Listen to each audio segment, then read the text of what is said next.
All right, we are live, back at it, the triple threat in your living room, my friends. If you're watching us on the TV, if not, we're invading your Android or iPhone. What's going on, guys? Coin Vault in the house. Max, Rue, my family. What's going on, guys? How you feeling today? Feeling pretty good. Glad to be back with you guys. It's been a while, as the younger crowd would say. It's been a minute, but glad to be back with Rue and Rob and everybody that's here. Thank you so much for tuning in. We really do appreciate you guys tuning in for these live shows. What's going on, guys? Been a while. The trifecta, the triple threat in the house. Oh man, guys, it feels like it's been like 3 years, and it's only been like 2 days. What's going on, bro? But Well, last Thursday's live actually was really good. yeah. I hear that's the word on the street, and yeah, hopefully we knock it out of the park today too. Yes, sir. Indeed. You mean hopefully? What's this hopefully crap? That's a piss poor attitude you're starting off with. You're right. You're right. I could do better. We're gonna kill it. We're gonna absolutely destroy it all. There you go. We're gonna There melt we go. Get the fries that'll cross your eyes. How is everybody doing out there today? How's the community? I personally have been kind of away due to some health issues, but so I haven't been doing any lives on my channel. But we're live now. So what's going on, man? A little bit of a correction in the market. We got a lot of stuff to talk about tonight. We're going to talk some ZBAC, some Canton, Visa, MasterCard. We're going to talk about the Parody Act. We're going to talk about Iran and the U.S. We got a deal, then we don't have a deal. Market goes up, then market goes down. Max, you want to talk about some XRP stuff from what I understand. Can never get enough XRP, baby. So absolutely, man. Where do you guys want to start? Who wants to kick things off? Rue, I think, Max, you wanted to segue, right? Yeah, what do you guys want to do is fine with me. Well, you can start, Max, and then I'll pick up from there, and yeah, we'll go that way. Well, sounds good. It seems like we're going to obviously welcome some of the community, but we did get some super chats that came in through. So this is from Rob, Crypto Futures Community. By all means, take it away. Yeah. Okay, I'm just getting X ready here, so just give me a moment, and we'll get into that. So yeah, I don't know if you guys want to read off a couple things in the chat while I'm doing that. Yeah, while you're pulling that up, I'll just obviously welcome some of you guys. So definitely want to thank you guys for tuning in. And we have I'm Negan. Welcome back. Welcome back. We got SRJCT says, welcome, friends. Robert Soda, let's go. Thanks, man. Thanks for being here. One and only Elon Muff in the house. Good to see you, Mr. Elon. Again, some of you guys, right? I don't even know how to pronounce that. Dyna Income. Okay. So back you say. Jay Mills in the house. Merns. Thank you guys for being here. And the one and only Boomer Affertuner is in the house. Good to see you, man. Boomer. Right. We have Opulence. Welcome, welcome. And I think that's about it from my end. So thank you so much. So what's up, Hugo Loves Monica Long? What's up, King Pound 1? What is up, your boy? What is up, WF Capital Management? My guy. What's going on? Alfredo Gonzalez, what is up? Elon Musk, of course. What is up? I am Negan.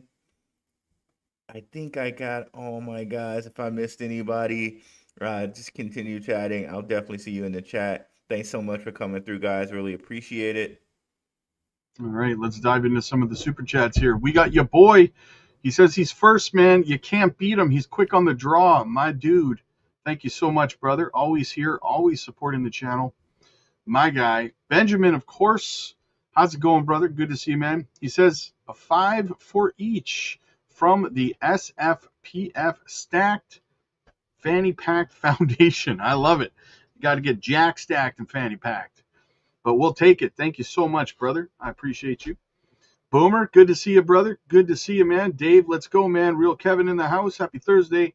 Time for some pepperoni and chips. Let's get it. A little bit of Ricky from Trailer Park Boys. If you didn't get that, I mean, nobody wants to admit they ate 9 cans of ravioli.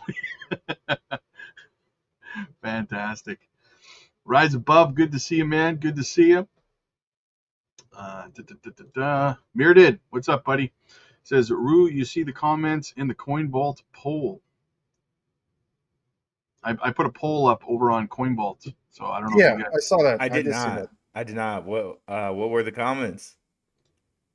I'll have to get over there and see. No, I didn't see them, Murmu. I did not see those comments. All right, guys, we will try to bounce in and out of the chat, so make sure you're dropping your comments and stuff like that. What's a decent bag of Zebek? I mean, it depends on your budget. It depends on your perspective. Me personally, I feel like if you hold 10 million, I mean, for me, I'm going to save anywhere between 3 to 5 million for the next cycle. I'm just going to not sell them because, like I've said 100 times, I feel like Zebek could be the next XRP in terms of price appreciation. We saw XRP back in 2017.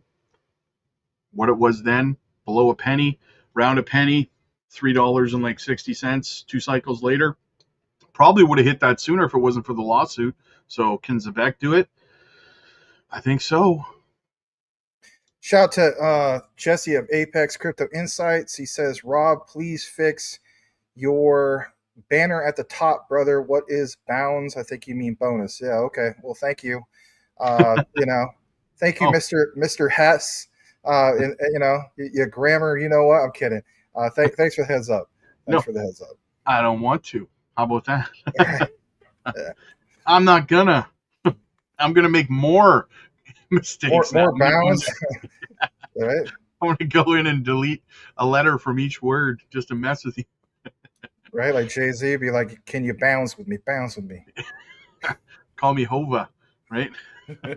Oh, it's a rock in the building. What's going on? It's a rock in the building. Jetpack, what's up, buddy? Peace and power to the panel and people. Amen to that. All right, let's get this party started, guys. Max, I think you wanted to kick things off. Yeah, before we do, big shout out to Sublimes. Welcome. Dina, glad to have you here. I saw some other people in the house like Jetpack.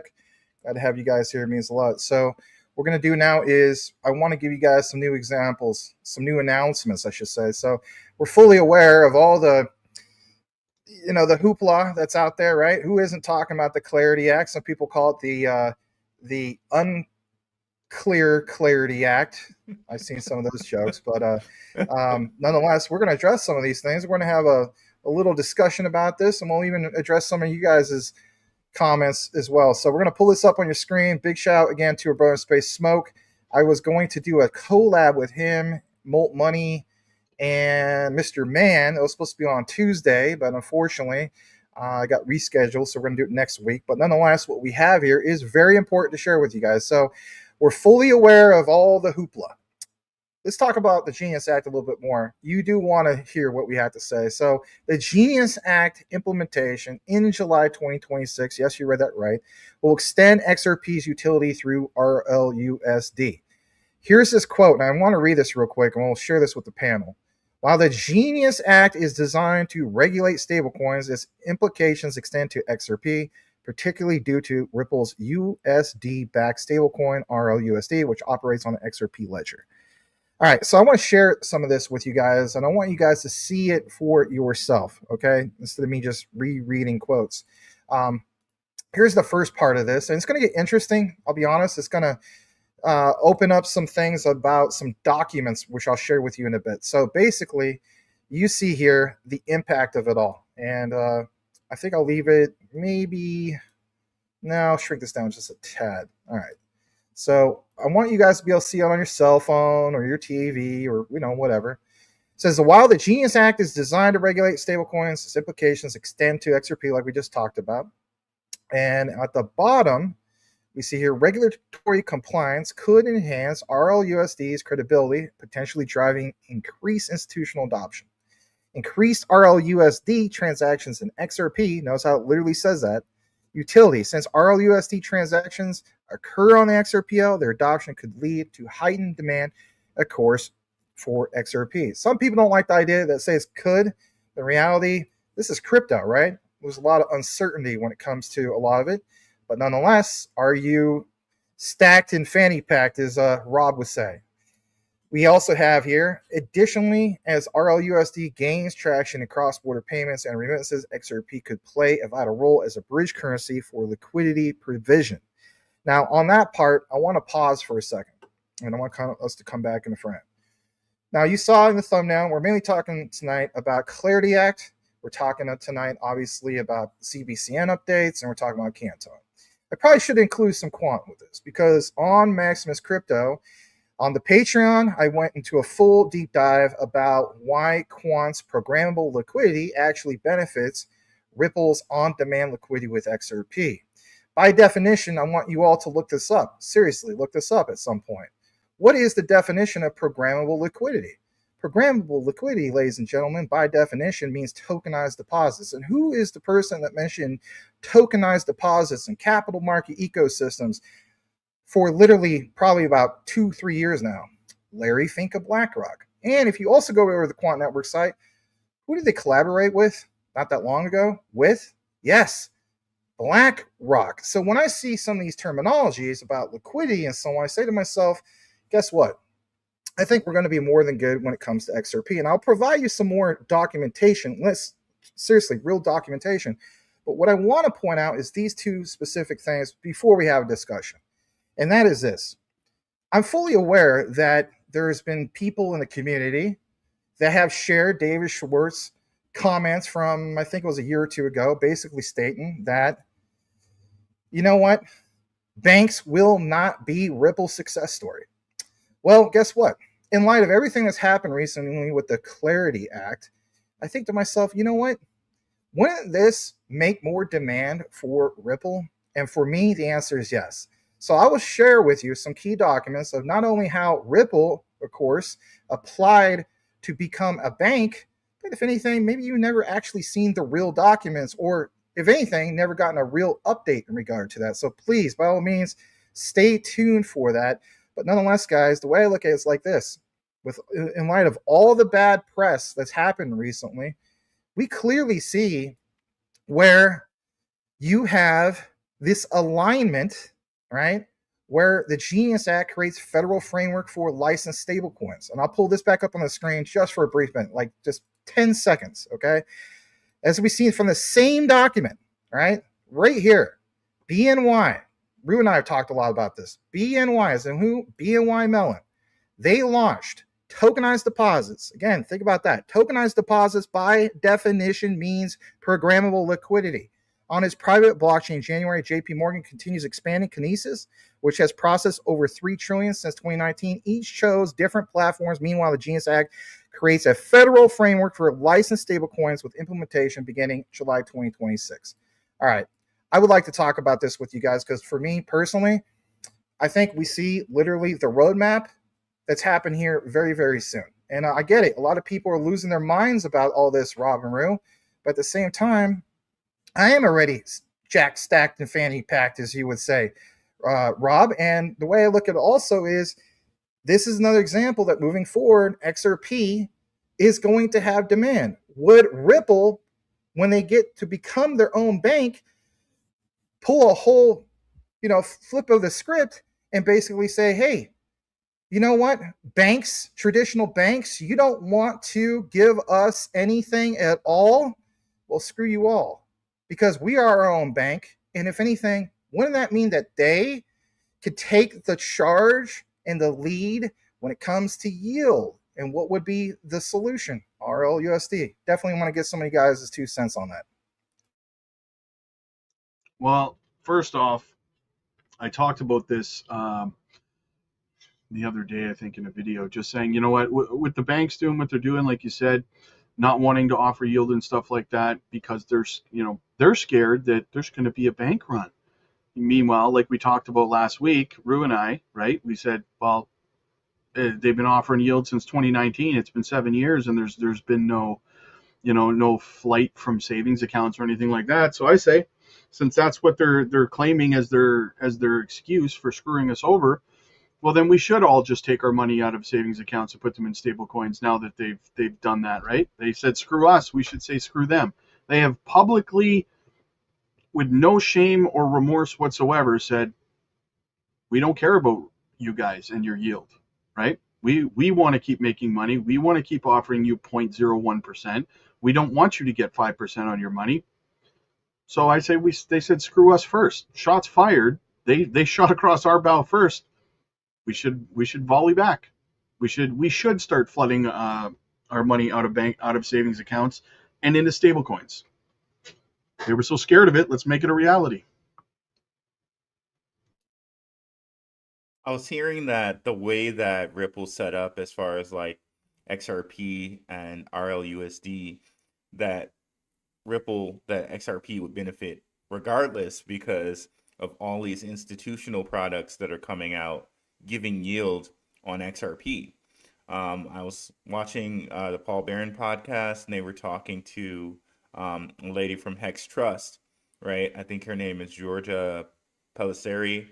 And I've played a quote from her before, but it seems like Ripple is in a good position either way. And we also know that Brad Garlinghouse was part of the subcommittee that was elected to the CFTC. So maybe, some of these things we've been seeing from the CFTC, Brad Garlinghouse has been a part of, right?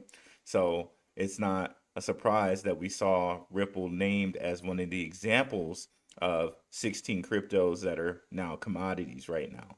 So either way it goes, it looks like there's larger institutional adoption of XRP, which as XRP investors, this is what we really want. Yeah, I agree. It really is. And that's the next thing I wanted to get into. I don't know if you wanted to take a pause just to look at some comments real quick, but we have another update that we're going to get into. It was just literally 4 hours ago, and it was straight from Ripple. And I think it's important to share some of these things. Yeah, so Jeff Hack says, Parody Act, from what I'm hearing, says you can't make yield on idle stablecoins, but if you have to do a task to complete something, that could change. Also, this is only for stablecoins, not alts. Yes, that's exactly it. Until banks can custody alts, then they're going to fight yield on that as well, right? So, well, we can get into that a little bit later. I had some posts where someone mentioned that they may offer yield on staking stablecoins, and that I can almost be down with, right? Instead of doing the whole rewards thing, if you do it as a staking type of thing, I'm like, okay, all right. If that's what you're fighting for, Coinbase, then I can give you a little bit of credit for that. But we'll see. We'll talk about it when we get to me on this one. If you don't mind, leave that comment up for just a second. I wanted to address something like that. So, the one actually before that from Jetpack. All right, so just to give you guys a heads up, I mean, no, this is not part of the outline, but Clearpool, we do cover it. Myself and Rob covered Clearpool. So it's funny, right? This comment, Rob, in regard from Jetpack, where he's like, Parody Act, from what he's hearing, says you can't make yield on idle stablecoins. Rob, do you remember for the longest time, I would say probably like at least 2 years, Clearpool used to have a slogan, right? They would tweet it every so often. It would say, earn, you already know, right? Earn yield on your idle stablecoins, right? Yeah. So if you go to use Clearpool as we speak, it's outside the United States. Of course, you would have to use a VPN, but you already called this, man. You literally just said, I think in yesterday's video, which was a great video, by the way, you point out that, what are people going to do in light of the whole Genius Act thing? They're going to find other avenues. They're going to use VPNs. They're going to go outside and so on. And, think about the supply and demand for platforms to offer, a yield on those idle stable coins. I mean, if you think about Parody Act, there's a whole other world out there. Well, I think that the people that are controlling these decisions with the Parody Act in terms of the bank and stuff like that, and on the governmental side of things, is that I think that they're not really realizing that crypto's global. It's not, in the US. So that's exactly it. people, as you said, will find a way, whether it's VPNs, and they'll just stake their money, their stable coins, in one of these many other countries that are allowing yield on stable coins and stuff like that, right? So it's really, at the end of the day, while yes, it's beneficial to the banks, it will also be detrimental to the U.S. economy because people will be moving their money elsewhere. In the 2020, after the 2021 cycle, I looked it up. Something like 90,000 people, young people, who became millionaires in crypto across North America, across the U.S. and Canada, left the U.S. and Canada to places like the Philippines, El Salvador, countries, Dubai, countries that were being more friendly to them with their crypto investments. Same thing's just going to keep happening, right? And for every single young person that leaves with their millions of dollars, or even just hundreds of thousands of dollars, guess what? That's more money flowing out of the United States economy and into the Dubai economy, the El Salvador's economy, right? The Philippines, their economies.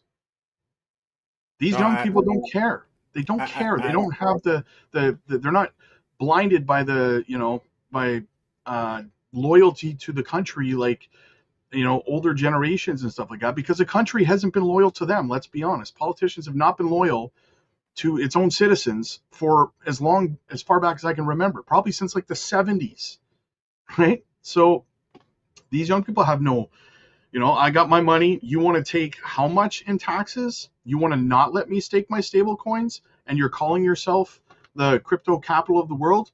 Exactly. I'm going to Dubai. See ya. Right? Well, going to Dubai when it clears up there, right?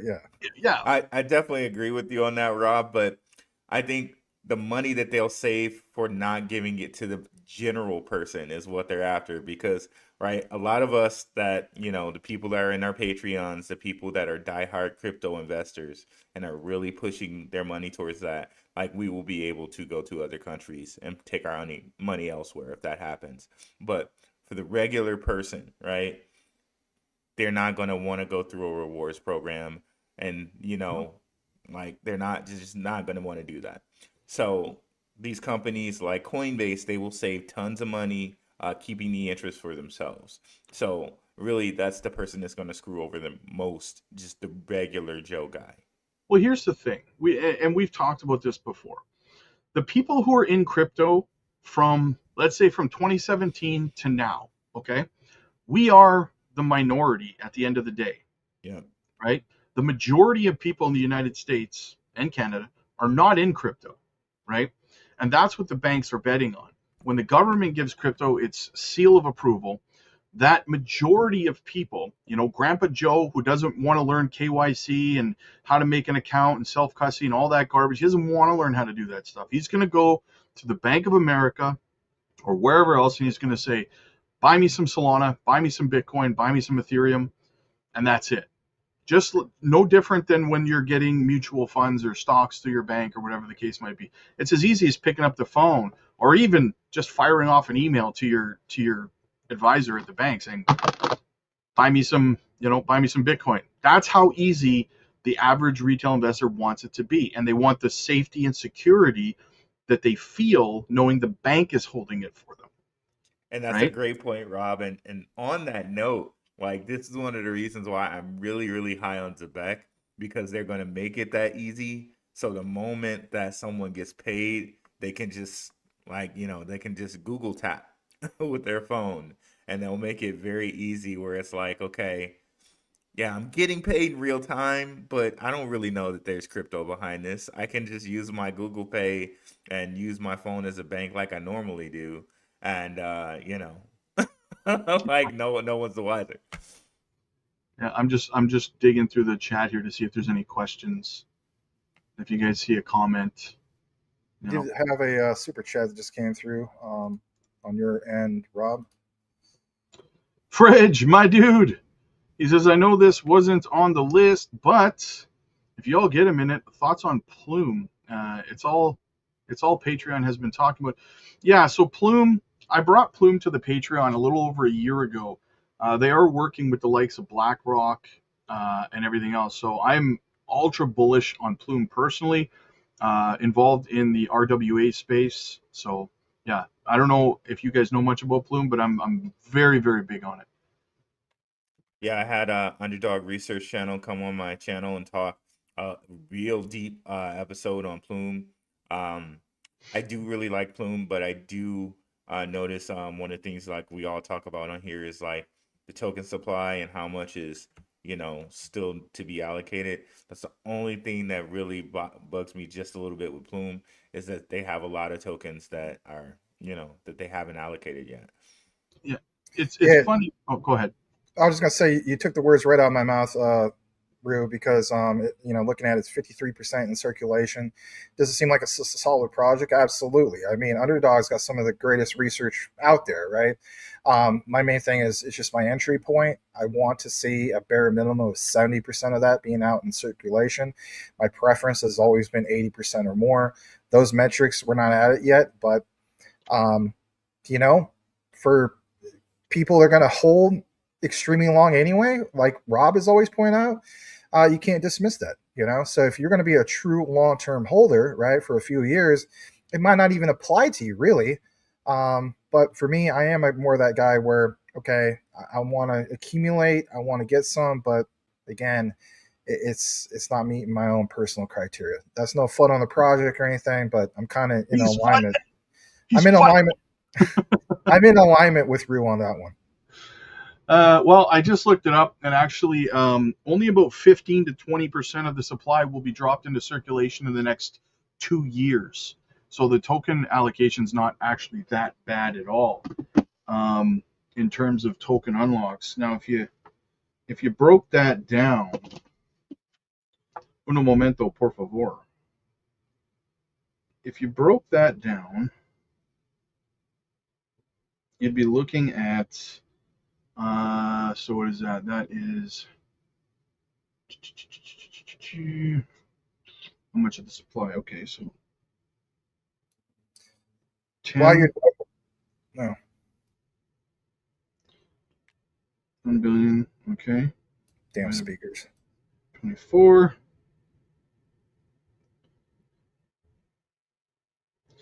That's only 416,000 or 416 million. My math's wrong on it. That's still 15 to 20% over 24 months. That's not a bad token unlock, right? That kind of token unlock can get bought up easily like that.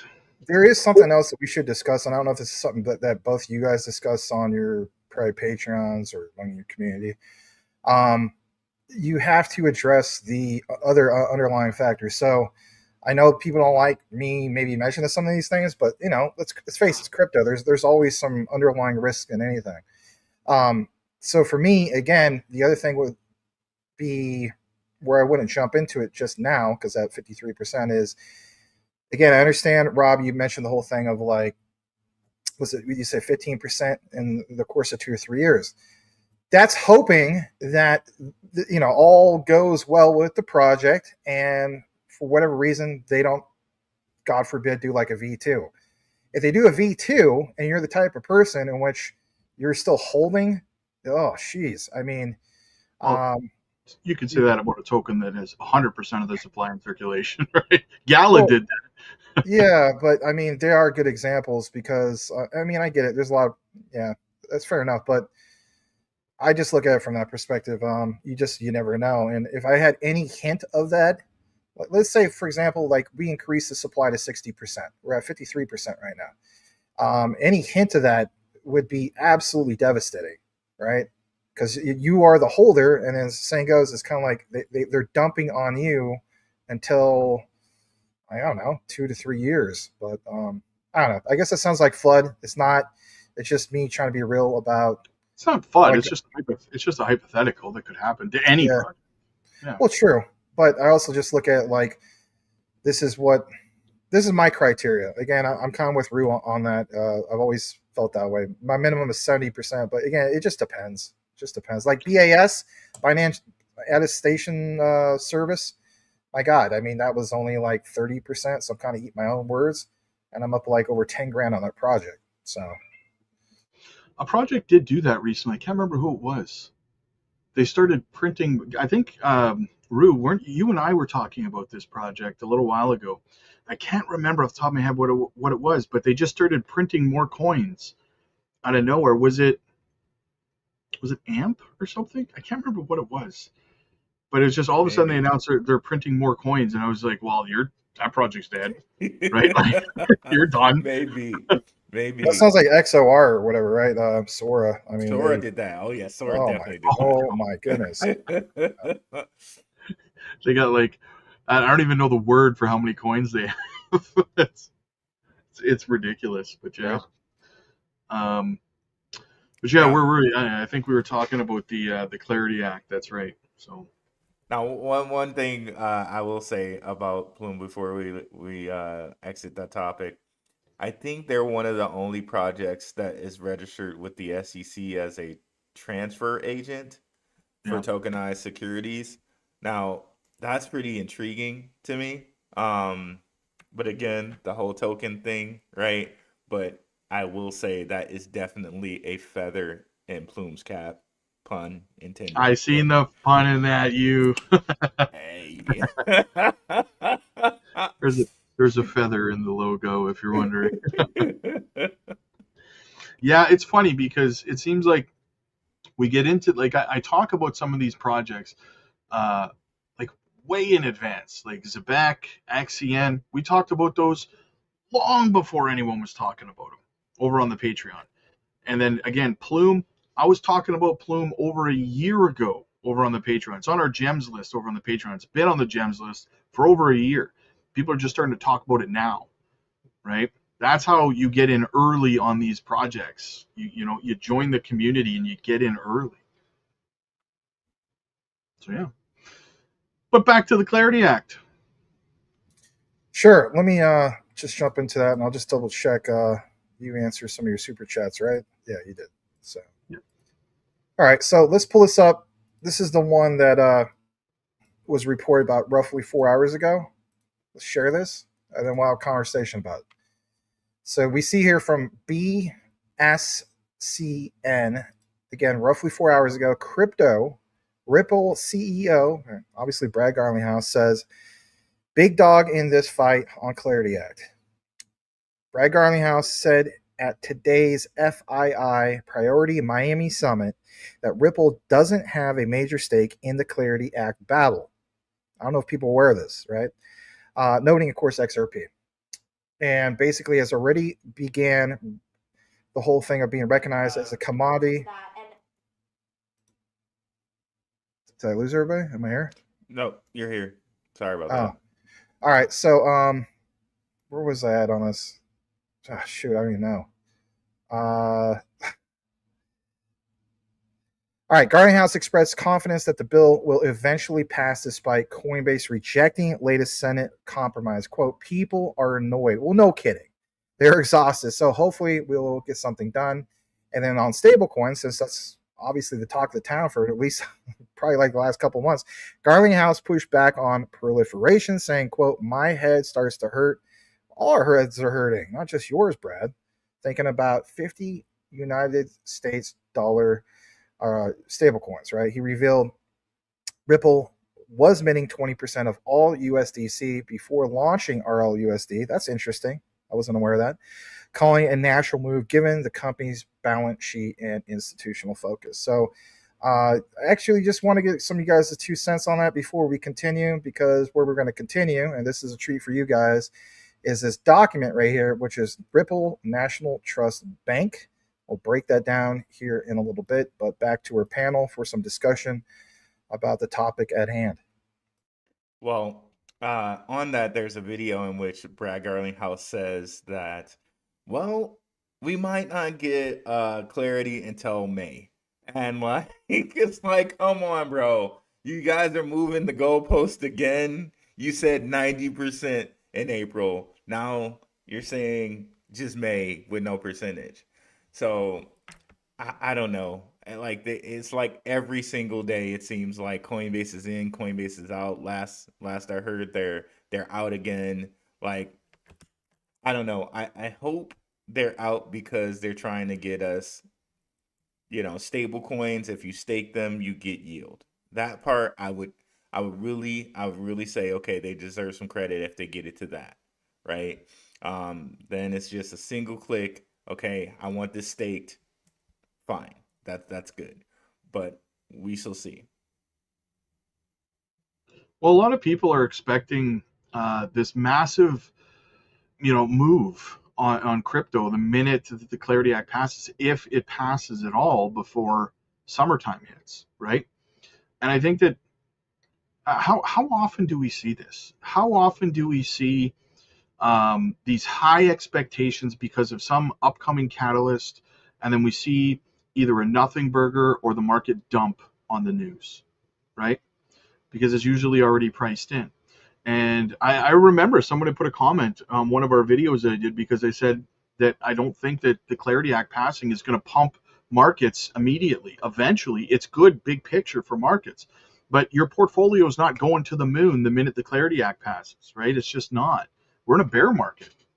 And the guy was like, "Oh, what an asinine, thing to say." I'm like, I okay, remember that comment. I did see that. Yeah, that was over on CoinVault. Yeah. Yeah, I was like, we'll see, right? We'll see. Just like I made a video about exactly 2 weeks before Judge Annalisa Torres declared XRP not a security. I made a video. We're in the bottom of a bear market, and I said, guys, if it happened, I said you don't want it to happen right now, because if it does, XRP is only going to shoot up maybe 80, 90 cents. I said, you can go back and check my videos. It's still there, right? And sure enough, 2 weeks later, she declared it not a security, hit like 80 something cents, 86 cents, 90 cents, and then came right back down to like 50 cents. It's like, people were like, well, I was expecting $10. And people got mad at XRP. What a crappy project. You're in a bear market. There's no liquidity, right? So people got to manage expectations when it comes to catalysts. Catalysts are not what you need to be focused on. They're good to know about, and they're good to stay on top of. That's what she said. But at the same time, you need to have a mindset of 8 years, right? 2 cycles is what you have to give yourself. You have to invest in projects you believe in, that you've done your research in. You have to allow time for your investments to mature. Don't listen to these people saying you're going to get rich in 2 months, right? Because the Clarity Act is going to pass. It's not going to happen. Of course, that's probably just me being asinine, but whatever. Right? No. I mean, I saw another comment recently. It doesn't matter. There's always going to be comments, right? It's what comes with the territory. But one guy point out, he's just like QNT, right? He's just like, with all this positive stuff coming out, how come QNT hasn't hit his previous all-time high of over $400? Again, we're in a different cycle, and the cycle basically is totally different from the one from 2021. And again, back to like we're in bearish times at the moment, right? So even if we weren't in bearish times, I've been pretty consistent on this, and that is basically, look, compare the previous cycle. In that previous cycle, you had positive catalysts that would literally pump the coin or the token. For me, it's always been liquidity pouring into any project. Again, it could be the ones that are really tied into the whole new financial system, right? The finternet, financial internet. And it could also be the ones where it's just a meme coin. Again, speaking of meme coins, this is what pisses off a lot of people that are the utility maxis. They don't like the idea that they'll see a meme token pump like crazy. Yeah, it'll dump. And then they're like, man, I've been holding on to these utility tokens. And then they'll start calling them, pardon my French, shit coins, right? They'll be like, all this is pure crap. Well, what's the difference? The difference is the meme coin is literally retail liquidity.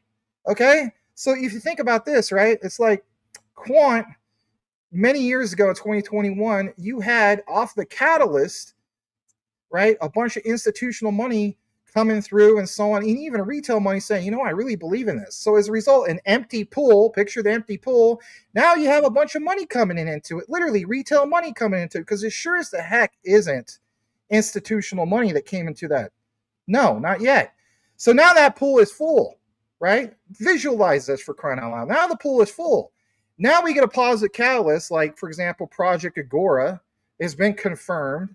All right. And on my channel, all these central bank projects literally being confirmed. And I have people telling me, how come the price isn't represented? That's just a catalyst. So again, maybe it increased a little bit, like Robinhood listing. That increased it. Why did it increase it? Because that's literally an exchange. That means retail liquidity flowing there. Of course it's going to pump, right? So again, picture that full pool on the shallow end and on that deep end, and then literally, what do you have? You have like a little bit of like sprinkles and drops, and I don't know. Maximus comes over with his, one of these, and then he dumps it into the pool. At a glance, is that going to make any difference in that pool? No, it's not going to make any difference at all.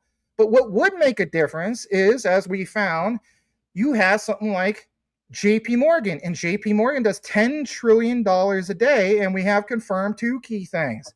And that is they have ties to, Quant Network has ties to JP Morgan. And the other big discovery on Maximus Crypto, we confirmed JP Morgan to what? XRP, not Ripple, XRP. And some people are like still, well, so what?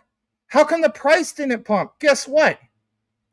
This is, of course, why we have a conversation about it, because it seems as though that the Parody Act is a very, very unclear thing going on. In my opinion, you guys, and I'll get a little excited here. If you think about it all, just real quick, let me finish this thought. Mm-hmm. I don't care what coin or token is out right now. Name one that has the full utility of the actual underlying tech being utilized. You can't name one.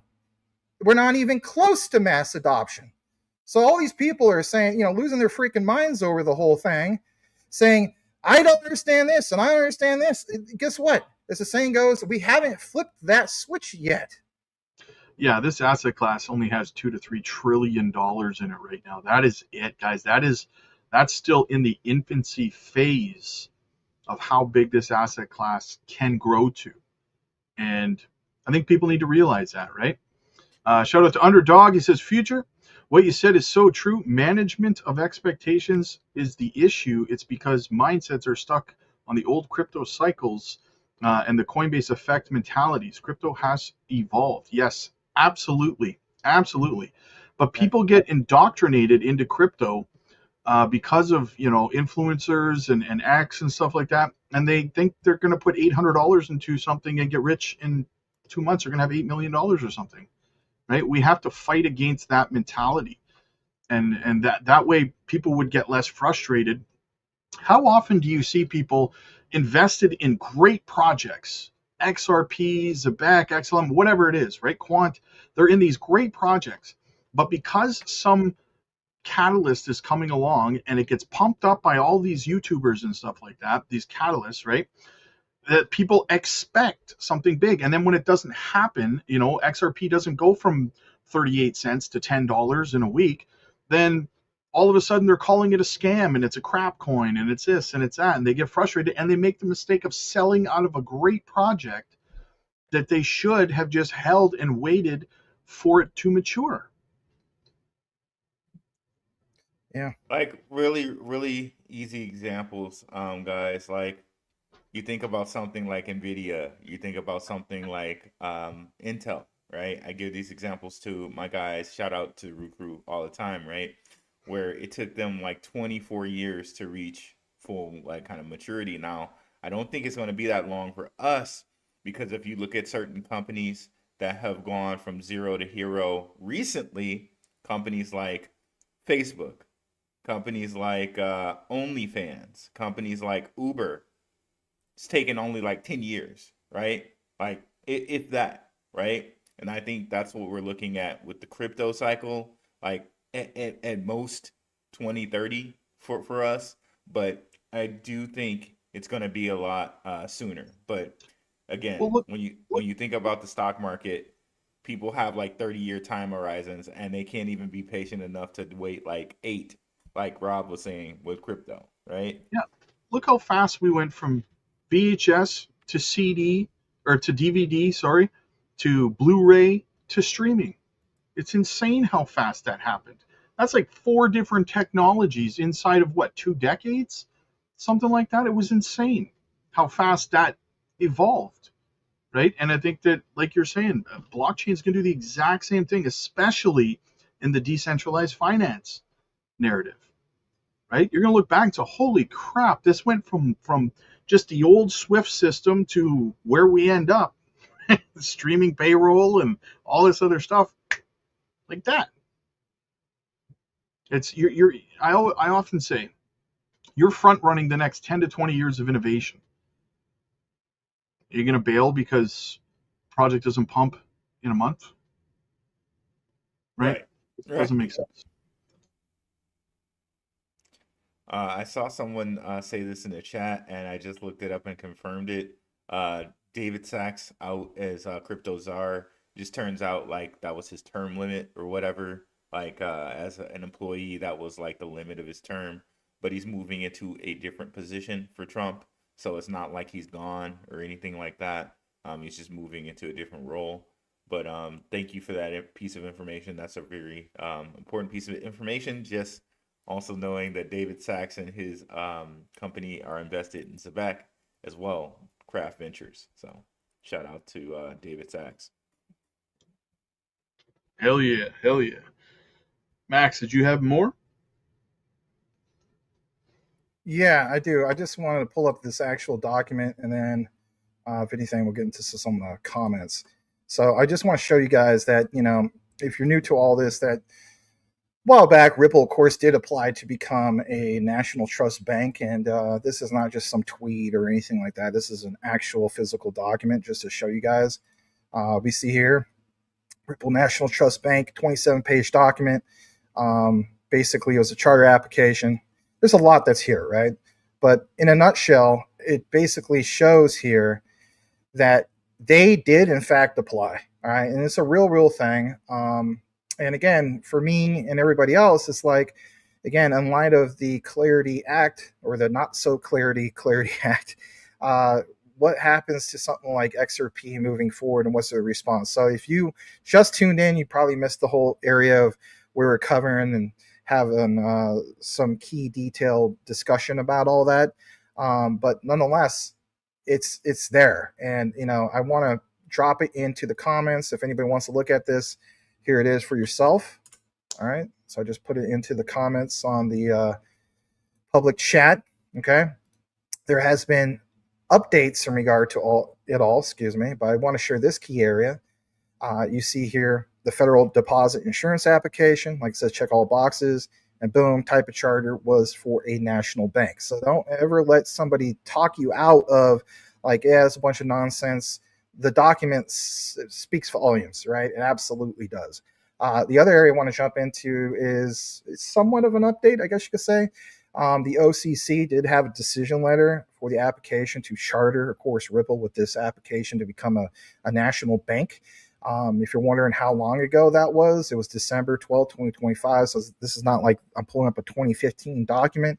This is from the Office of the Comptroller of the Currency. And again, basically, they had some updates here where it says the OCC hereby grants preliminary conditional approval of your charter application upon determining that your proposal meets certain regulatory and policy requirements.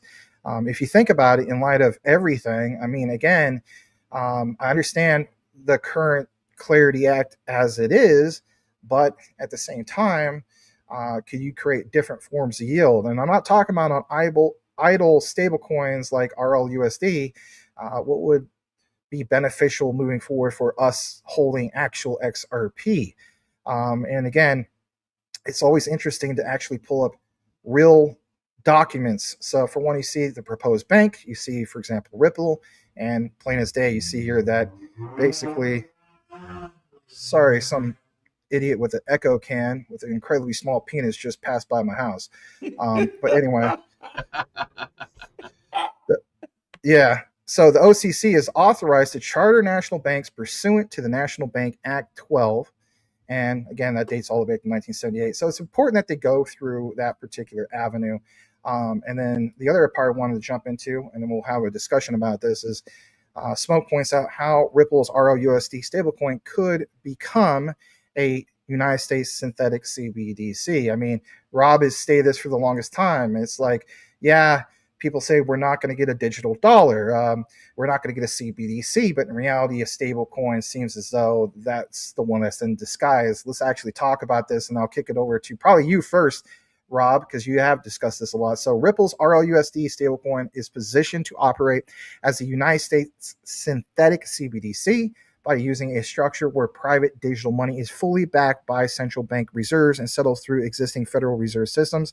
I've done at least 3 videos on this topic of what is referred to as the Fed coin, and how literally they name Ripple and they also name XRP. Literally the words out of the man's mouth. If you don't believe me, go to Maximus Crypto video section. Done at least 3 videos on this. A synthetic CBDC is not issued by the central bank, but remains fully backed by central bank money. And look at what's highlighted here, or bolded. A stablecoin issues, I should say, to either hold reserves directly at the central bank or through commercial bank in bankruptcy, remote structure that's still backed by central bank reserves. Now, this bottom area, Ripple does not hold a master account at the Fed, but it connects indirectly through Finastra. I've covered that on Maximus Crypto dating back to, 2022, 2023. This is a core banking partner to access FedNow, you read that right, and the Fed's liquidity management tool. And this gives RLUSD the ability to settle in central bank money through regulated channels. Rue and I cover this. I remember on some live shows a while back, and I want to show you and share with you the actual document. Enough of me talking about it. This is literally in documentation. And as I pull this right here, here it is. It says literally right here, stablecoin providers direct reserve access to the central bank, a synthetic CBDC. In this other area, key considerations for a synthetic CBDC and stablecoin direct reserve access. And then I want to jump into the next part of this, and then I need to wrap that part up. I think that's big enough. It says synthetic CBDC development, as discussed, if a stablecoin has gained significant adoption, then that jurisdiction may want to let's pull this up on the screen. It's kind of covered up a little bit, excuse me. Take steps to counter the risk posed by the dominant stablecoin system and require that it fully backs its reserves directly with the central bank, for example, synthetic CBDC. Undoubtedly, the stablecoin issuer would play important roles in the scheme, including but not limited to its pre-existing functions. So to me, it's like, again, in light of all this news, what do we have? And the last part is literally right here, the liquidity management. Again, FedNow. This is boom, right from FedNow to support liquidity management and support 24/7 instant payments. The FedNow service will enable funds transfer between master accounts, between master account and joint account for those other private sector instant payment services. And you see here the specific mention of ISO 222. The Fed should explore not only basic functionality, but also enabling tools that would allow for full utilization of ISO 222 messaging. And this part, what's it say on the bottom? One member suggested blockchain. Look, it says blockchain. This is not me saying it. May help financial institutions in complying with AML, BSA requirements by holding additional account information attributes on the blockchain that may be integrated into FedNow. And then there's more documentation about this, excuse me. And just in case you're wondering about some of those Finastra providers, Ripple is part of that mix. And you even have MasterCard part of that mix. So again, I wouldn't mind discussing this with you guys, because the way I look at it is, where do we go now from here in regard to the whole thing of the Parody Act and so on? To me, Ripple has already planned. They're well positioned for all the what ifs, and they have been for the longest time, and we're uncovering some of this stuff.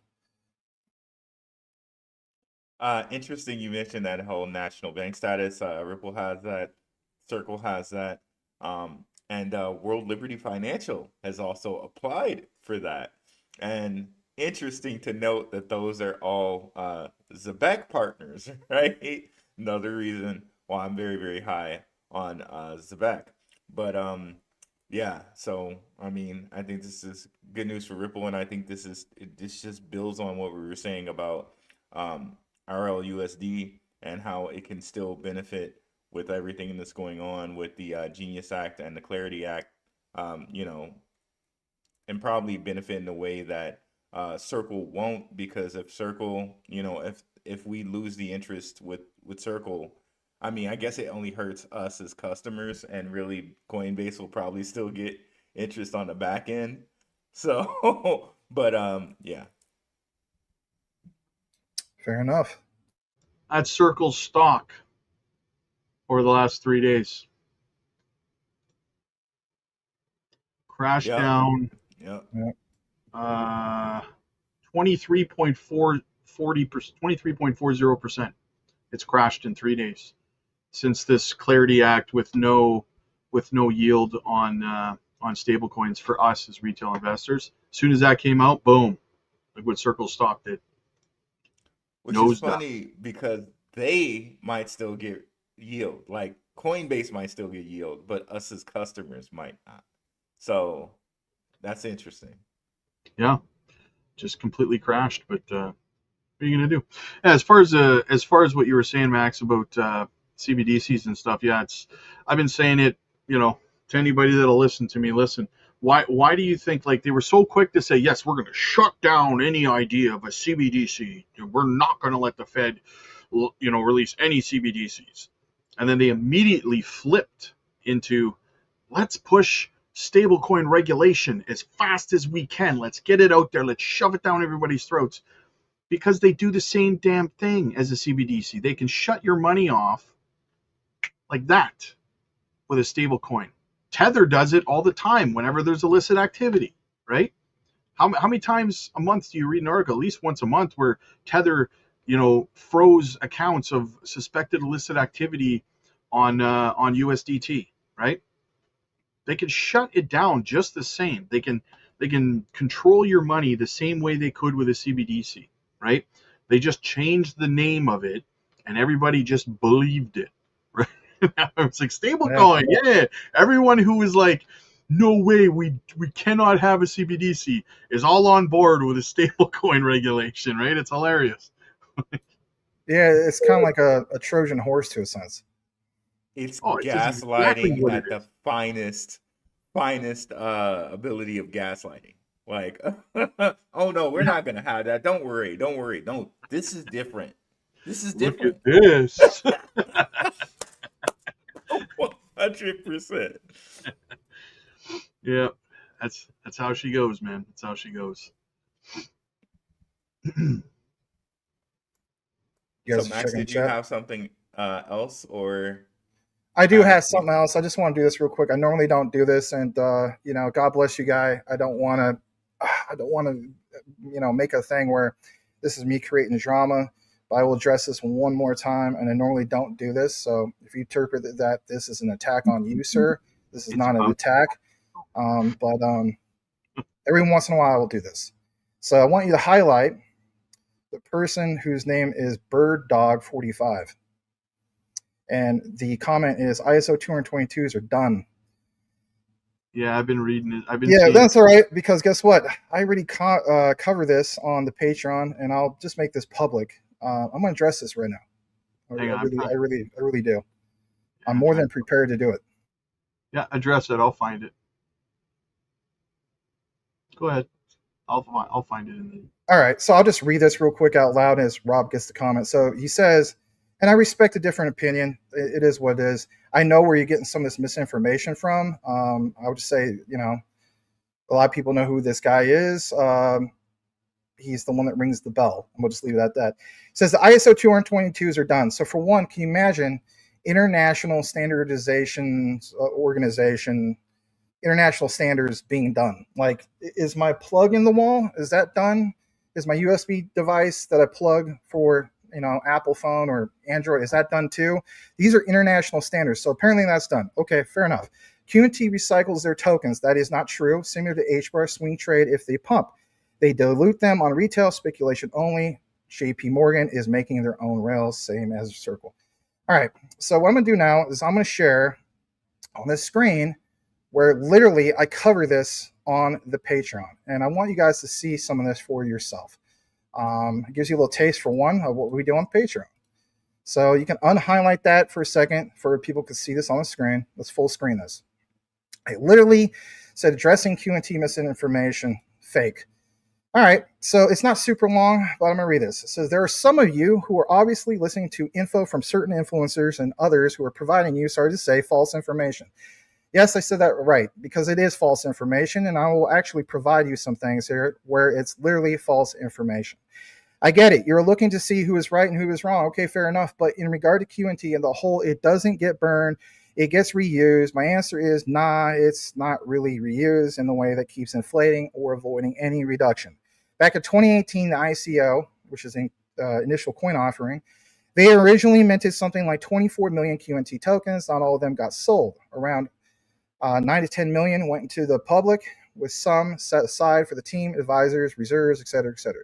The leftover unsold ones, about 9.4 million or so, again, you guys can look this up, got permanently burned right after. They sent them to a dead address where no one could ever touch them again.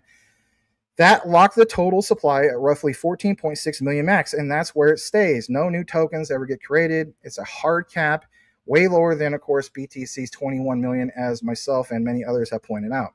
Now, when people or companies use Overledger Network, pay close attention here, everybody, not just the person I'm pointing out, like paying for licenses, API access, or gateway fees, they pay, yes, you read that right, in QNT. Those tokens don't get burned as part of normal fees. Instead, they get locked up. I say it again, locked up in a smart contract for the length of the license, usually a year or whatever the term is. So during that time, those QNT are out of circulation, can't be traded. Notice what it says there, can't be traded or sold freely. And you can look this up yourself. It creates real scarcity because as more enterprises jump in and need to lock more tokens to run stuff, fewer are floating around on exchanges. When the license ends or gets renewed, the tokens can basically come back. But if adoption keeps growing, more and more stay locked long term. There's no automatic ongoing burn on every fee like you see with some other projects. For example, a percentage gets destroyed forever to make it deflationary over time. Some older community talk, for example, there's speculation flow the idea of partial fee burns. I see it in the comments. I'm not oblivious to it in the future, but from everything official and current trackers show, the big burn already happened post ICO, and it's now mostly about that fixed supply plus locking for utility driving the value. All right, what's the bottom line, Maximus? Bottom line for me is that the supply isn't being reused to dodge burning, and you can look that up despite what others claim. The early burn made it permanently smaller, and locking reduces what's actually available day to day without destroying more unless someone manually sends tokens to a burn address. I know this is a lot to mention, but I'm almost done.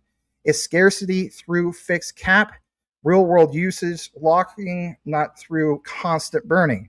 That's the main play for why people get excited about supply shocks if demand ramps up, obviously including myself. If anything's changed, by all means, if there's a different mechanism, let me know. I would double check the official quant site, the trackers, and so on. But here's your own reference as well. And I'll put this literally into the comments for you to verify it yourself, everybody. And if anything, I hope something that clears up. I did a part 2 about this, but I don't want to make this all about this. I don't want to derail it all. So there's that. I'm dropping that into the comments. So no, it does not get recycled. Do more of your own research. Look it up for yourself, and don't just trust the guy that rings the bell who wants to bring you misinformation. And guess what? I pray for him too, because he does need it. And that's all I'm going to say about that. Trolls don't do research, so I just quote the famous Eminem, "My biggest flops are your greatest hits," and I move on. Someone's got a new member on one of your channels, guys. Oh, Somo Flood. That's an OG, though, of OGs. He's literally watched me since there's 2 guys in the chat, and I think it was him and Cody Core. So thank you for being a member, Somo Flood. Really appreciate you, man. You've been supporting me since day one. They went and made Max cook some stew. Now he has to spoon feed them a spicy meatball. I hope you have this much fire for Project Hail Mary. That's all I'm saying. That's all I'm saying. He's gonna flip it. Actually, this would be pretty weak compared to how upset I was with that film. Oh shit. We shall see, my friend. What do you got for us, Rue? What's happening, buddy? So let me go ahead and share my screen. Just some stuff to support what Max was saying there on the Parody Act. And these aren't documents; these are actually tweets. But we'll go through it. That's fine, man. I mean, I just we all have our own way of explaining things. Okay, we talk. Max flips desks. It's all good. All right, there we go. I haven't done that since Rodman. I haven't done this since I was a teenager, so I'm a much more calmer human being. That is. Max is Rodman for today. So here we have a post from a gentleman, Sander Lutz. He was saying that the new language in the bill, and this is what we were talking about a little bit earlier, where it will allow for yield on staked coins. two sources tell me, and this is a guy who says he's a senior White House correspondent, okay, for Decrypt Media. So it would be nice if we do actually get yield on staked stablecoins. I honestly would accept that, and I would say that that would be Coinbase kind of actually a little bit fighting for us, because that would be simple, way more simpler to do than rewards. So that part I would accept, right? And I've been the most vocal about saying, okay, if this goes through with like just rewards, I feel like Coinbase is only looking out for themselves. So if we see something like this, I would give some kudos to Brian Armstrong and Coinbase on that. And here, a shout out to our guy Ghost, very good Zebek follow. Definitely give him a follow if you guys haven't already. He said this is getting very old very fast, in which Brad Garlinghouse says, I'll predict by the end of May on the Clarity Act. We talked about that a little bit earlier too, and I'll just play it so you can hear it in Brad's own words. The person that I trust and how the sausage is made on these things said, when people are their most exhausted, most annoyed, that's when they finally compromise. And I think we're there. People are annoyed, they're exhausted. So hopefully we get something done. I'll predict by the end of May we'll get something across. That is a great line. Maya. By the end of May. I really hope it doesn't take that long.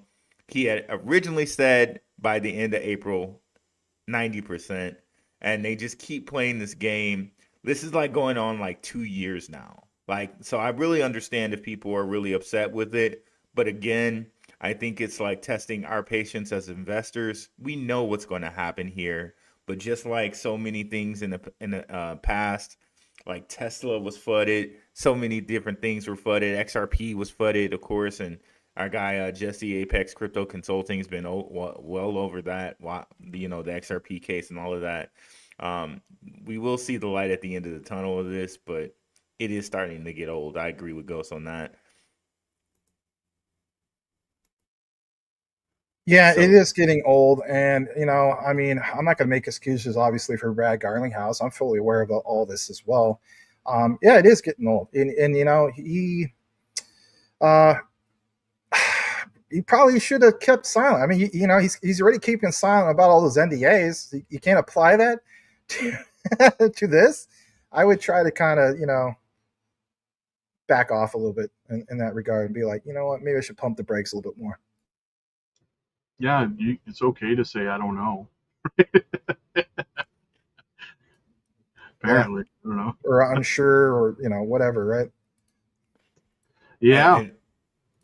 And then something else that I haven't seen many people talk about here is the Parody Act. Shout out to this is Mr. Aquaman 33X. Guy does really good research on Metallicus. Definitely give him a follow too. And I've also heard of Abs talk about this. Good evening, crypto. So shout out to him. But the Parody Act, we have a little blurb on this from Mr. Aquaman.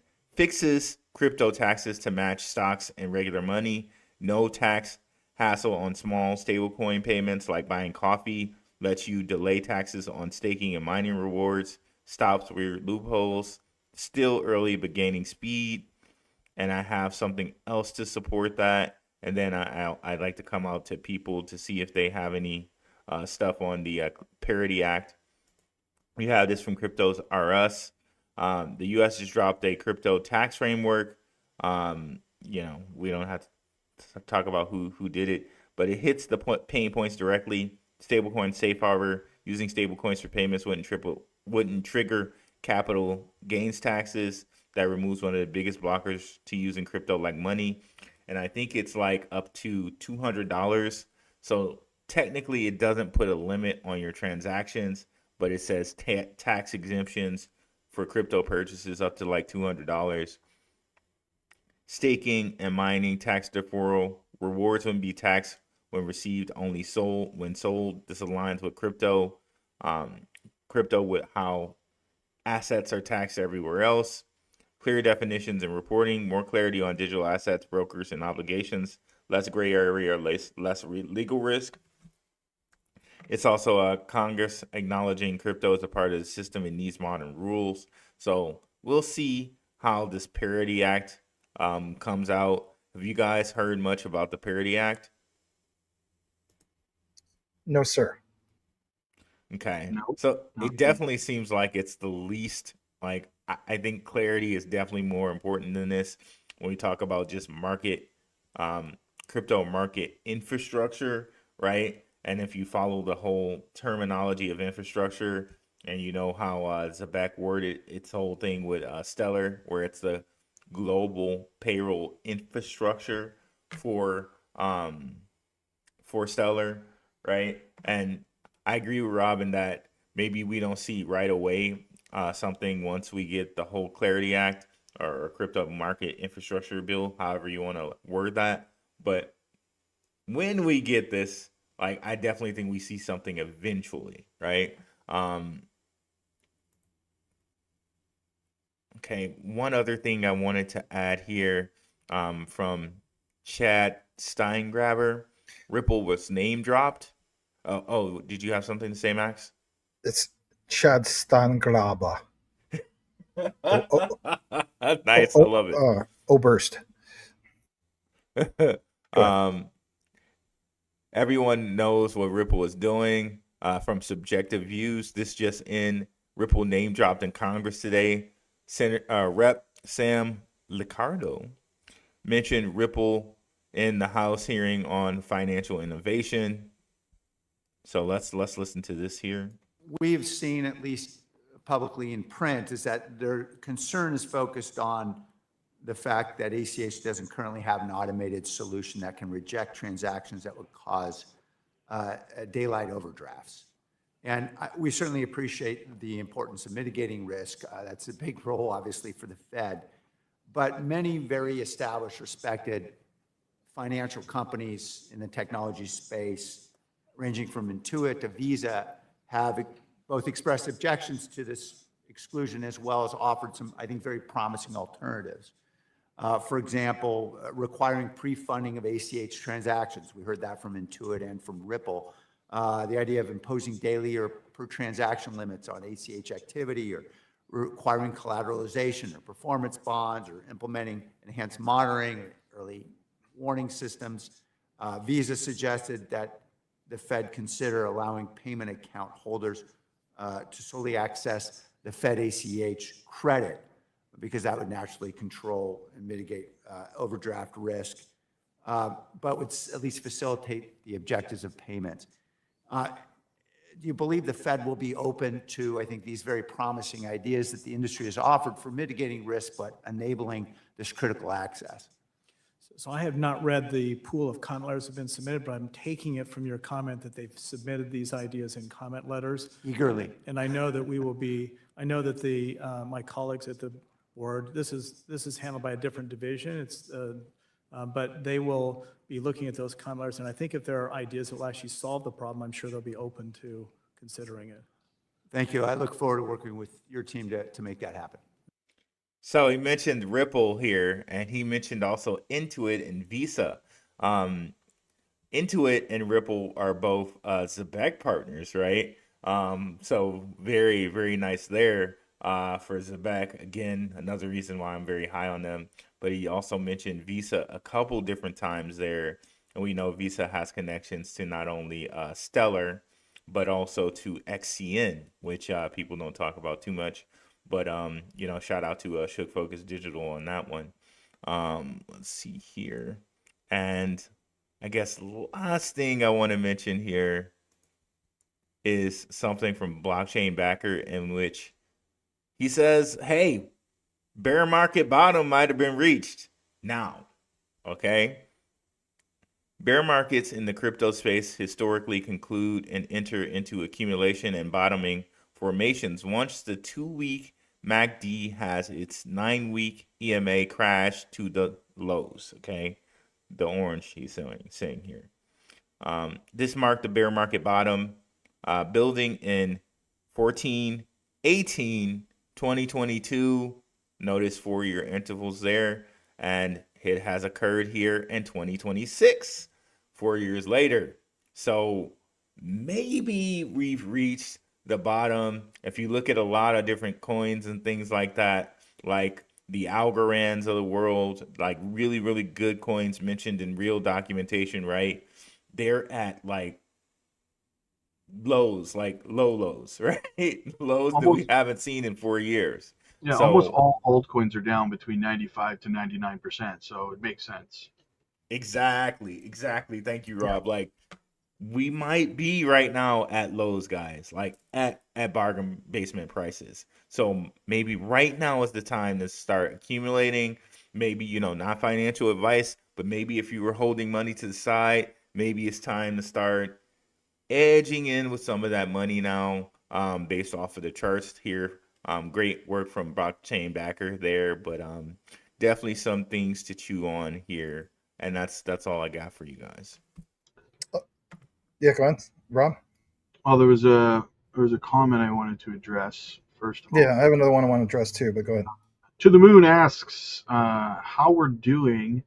How's the trading going on BTCC? So I'm going to show you, because we don't just talk about it, we be about it, right? This is the last 24 hours, 700% return, 542% return, 291% return, 285% return, 305% return, 362% return. So we're doing okay. We're doing okay. Got it, guys. If you want to be a part of the trading group, you got to join the Patreon. It's over there. We drop our trades. We got a great chat room over there. Everyone's helping everybody. We got great community leaders. Shout out to Jay Dorn. Shout out to Ben. Stuff like that, guys. It's absolutely phenomenal. So that's how we're doing. We're doing okay, right? We are. Right? More than okay. More than okay. We're printing. All right. What was the comment you wanted to look at there, Max? All right. So again, Bird Dog, nothing against you, brother. All right. I respect Bird Dog and the Bird Dog. I respect different opinions. Nothing wrong with it. How about this? Let's have some common ground.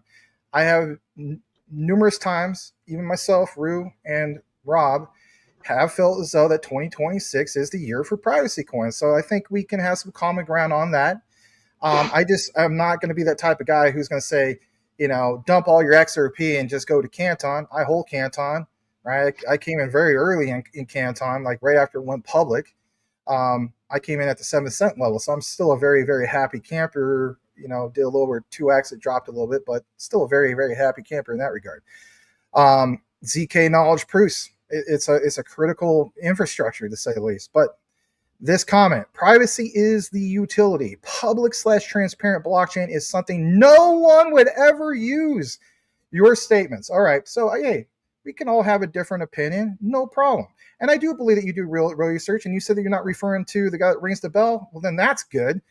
Kudos to you on not recognizing that guy, right? So what we have here is to share two key things that need to be shared. Shout out to our brother in space, Smoke. He always provides real documents, okay? I won't make this too long, I promise. And I hope you don't take this the wrong way, because that is not my mission. Maybe will attack the argument. I never attack the person, okay? So I want to share this. Let's pull this up on the screen. Yeah, join the Patreon. We have candy. That's funny. So what we're going to do here is Smoke points out public versus private blockchains. Public blockchains make it easy for projects to connect and grow together and invite everyone to take part. Private chains can end up closed off with a few people in control. And look what it says here. Public chains offer massive uplift in composability. Now, where is he basically quoting that? Well, right here. And as I pull this up, I want you to see it firsthand for yourself. So let's just leave it up right there. I think that's big enough. So yes, public chains offer massive uplift in composability, interoperability, and inclusion. I love Canton, don't get me wrong. Like Quant, a network of networks, but it's a different use case. It says they lower the barrier to innovation. Private chains may feel safer, but they risk creating silo pools of capital and gatekeepers. These are literally the exact words of Gilbert Verdian. That's not the right long-term outcome. But if you want to capture the flywheel effect where innovation builds on itself, public chains are more promising. Now, that's just me taking something from Smoke and the document, yada, yada, right? Like anybody could do that. No big deal, right? No big deal at all. You may think. here's why this is a big deal. Back to your statement, okay? Please remember, we just talked about JP Morgan earlier. JP Morgan does literally $10 trillion in transactions per day. Look it up. Let's remember, JP Morgan forecasts 30 trillion in tokenized real-world assets on what? It doesn't say private right there, my friend. It says public blockchains by 2027. So apparently, public blockchains are very, very important because, if anything, JP Morgan really realizes that. And what you see here, this is documented. And where's the citation? Where does it really come from, Maximus? It comes from Kinesis by JP Morgan from Project Epic. And it is epic. Funds addressable market, 30 trillion. Assets under management is expected by 2027. 2 to 3 billion current tokenized funds on public blockchain. Bottom part reports what? Boston Consulting Group projects assets under management to grow by 30 trillion over the next 3 years. We believe a significant portion of this growth could materialize in tokenized form. And again, what does it say here? Public blockchain, not private. So I just want to throw that out there. And it's not me trying to be Mr. Smarty Pants. It's just me trying to provide some other point of view and show that JP Morgan, whether you like them or not, they're huge. It's got the shakes that will make you quake. Shout out to my guy, Bird Dog. He's one of my guys. I've had him on in the past. He's like a really big believer in privacy coins. Like true. I'm glad he is, coins. because this is the year for privacy coins. So, again, there's some common ground. I'm not trying to just destroy your guy or anything. So right. So he has a completely different viewpoint than like we do on like ISO coins. So it would kind of be like, this is literally like two things that don't match or mix. Like you're putting the square hole in the round peg. But I definitely respect his views though. Yeah, it's always good to have differing opinions. I mean, you guys know that's why I do Blockchain Buzz. I like to bring people on who disagree with me on things, but at the same time, to like something like privacy, for example, doesn't mean you have to tear down something else, right? And I often say this about other YouTubers. Don't tell me how, like, there was this one YouTuber, I'm not gonna say their name, but they were shilling Caspa all the time. But instead of talking about how great Caspa is, he was always talking about how bad XRP is or how bad something else is, right? And I'm like, you're not telling me anything about why what you like is good. You're just telling me why what you don't like is bad, right? And that's not a way to promote something that you like. You don't have to tear something else down. Somebody else doesn't have to be torn down for you to win, basically, right? And there's too much of that in the divisiveness. That's what Brad Garlinghouse talks about all the time, right? There's way too much of it, right? You don't have to try to tear something down to promote what you like at the end of the day, right? Exactly. I mean, I was in debate club years ago, and they had a clear, distinct rule. You don't attack the actual physical person; you just attack the argument. So, if anything, I do like your comments. I see this one. I just want to read this. Bird Dog says, "Privacy is the thing, where the real tech ZK snarks versus Bruce. Regardless, the narrative is real. Agreed. Optional versus by default, they'd rather shield it than nothing. Okay." And like he says, we're good, bro, Migo. Well, thanks, man. I'm a bit of a acolyte for privacy. Hey, you know what? That tells me that you've done a lot of research on privacy, and that's why you're a proponent of it. So that's good, man. And Thank you for those comments, man. I could respect that. And I think personally, this is how people should go about. Like, if you're gonna have debate, this is the way to go about it, right? I have no ill will against this guy. He apparently doesn't, me too. So shout out to you and the Roo crew, Bird Dog in the house, right? So God bless you, brother. And there's one other thing that I forgot to mention with you guys. If you can share my screen, because I know we're I'll just wait, Roo. That's fine. No, just kidding. How dare you? I'm like cracking up over here now, and we're just moving along. I'm like, no, what is going on? It's all about you, Roo. God damn it! I came back for this shit. Go back to my lazy boy. I actually have a lazy boy, but no, it's all good. Shout out to ZBCN, man. Shout out to the Zebek Nation crew. I just wanted to share this from him. Like, he makes very, very good posts on Zebek. Definitely give him a like and subscribe and a follow if you guys haven't already. He made this very long, and we're not going to go over the entire post. We'll just go over a part of it. Very nice, I guess, graphic he put together here about what XRP, what the XRP Las Vegas thing could actually be about as far as Zebek and Ripple are concerned, and what could the partnership actually be. He gives like 10 different options here, but I'd like to go over the first because it's really germane, and it kind of relates to what we were talking about here earlier, which is ODL plus streaming payroll high. Zebek streams payroll, converts it to XRP, settles it through Ripple corridors, instant cross-border salaries. Why this fits huge, real money movement, an immediate use case for, watch for ODL, named corridors, USD, MXN, USD, PHP. Okay, so I'm not sure what this last part means, but we were kind of touching upon this earlier when we were talking about how RLUSD is kind of very related to XRP. So this would be like, and the way you might hear this come out is that Zebek is streaming payroll through RLUSD, which will have a big impact for XRP, right? But the way they'll probably mention it is that Zebek is streaming payroll through RLUSD, and that'll have a whole big implication for XRP. And as far as institutionally, that would also have a big implication for Ripple. So honestly, if it's this, like, please just like shut the door. Like, the thing with Zebek will be so high for me after them already announcing what they announced with Stellar. This will like just very much cement what we've been going over here and saying, like what me and Max have been saying probably for like a year now, as far as like, You got that right, brother. We have been. Yeah, over a year.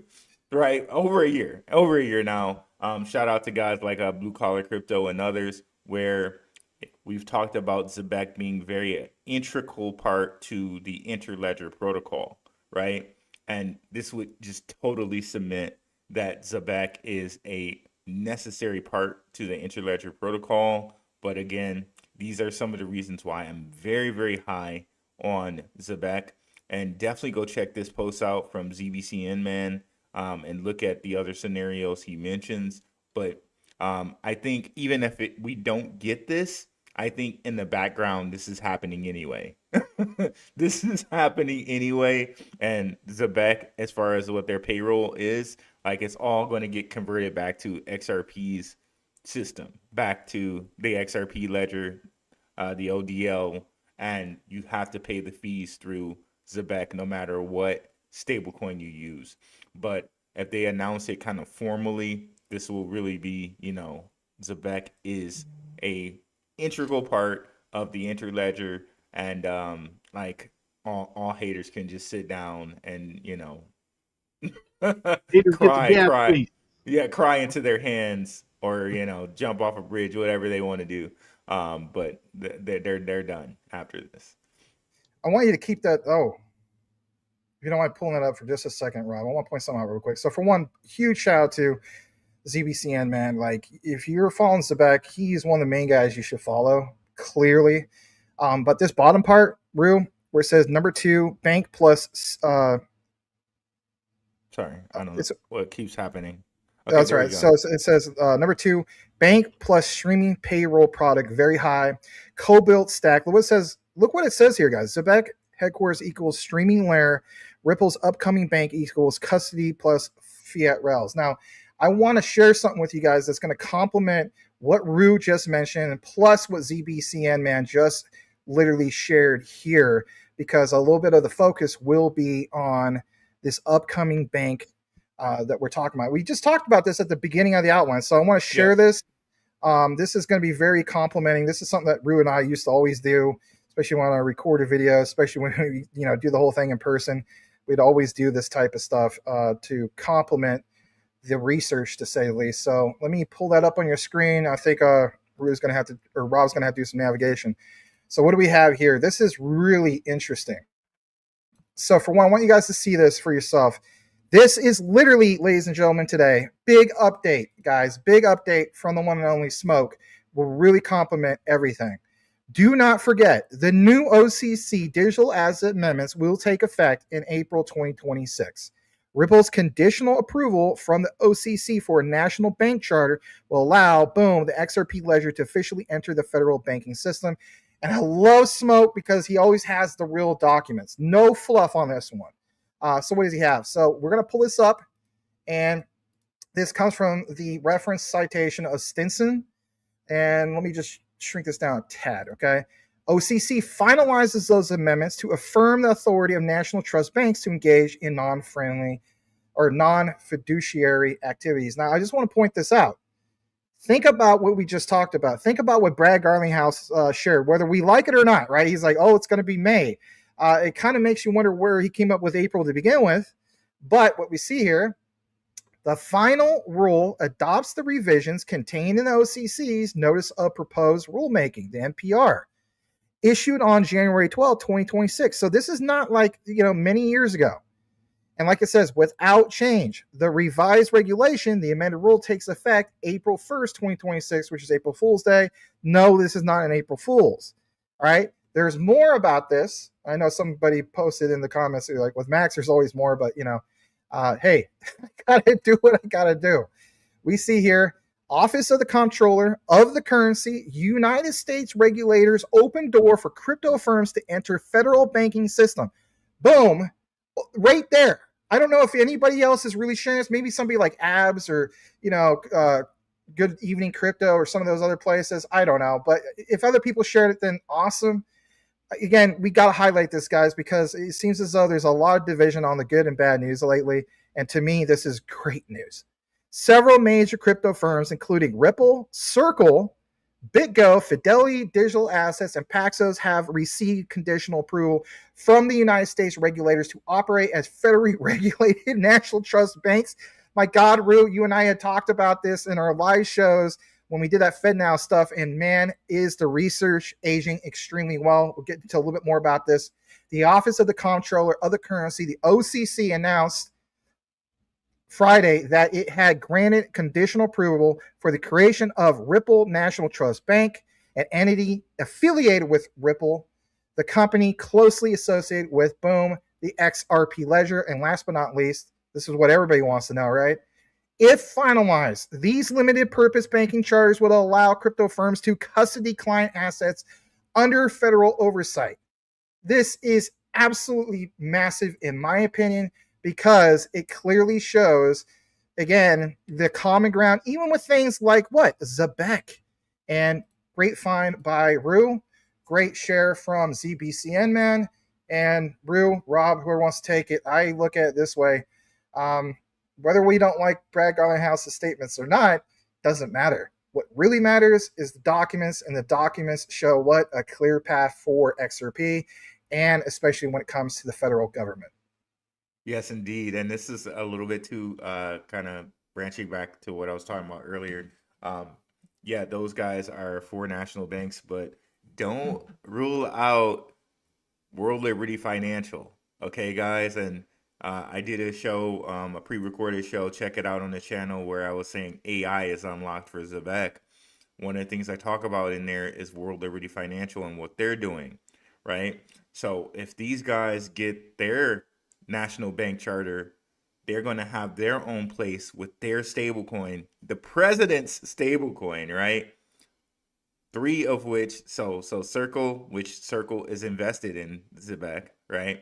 Circle, Ripple, USD1 from World Liberty Financial, all on Zabek, right? So just think about what that means for Zabek in the future, right? Just amazing. And they called it a scam. Right? Yeah. Well, guys, we are out of time now. So, any final thoughts? Yeah, I do just real quick. I want to make a quick sentence. So, guys, I just want to point this out. Rue and I and Rob, especially over on the Coin Vault. Shout out to you guys on Coin Vault. I want to give you guys a quick shout out.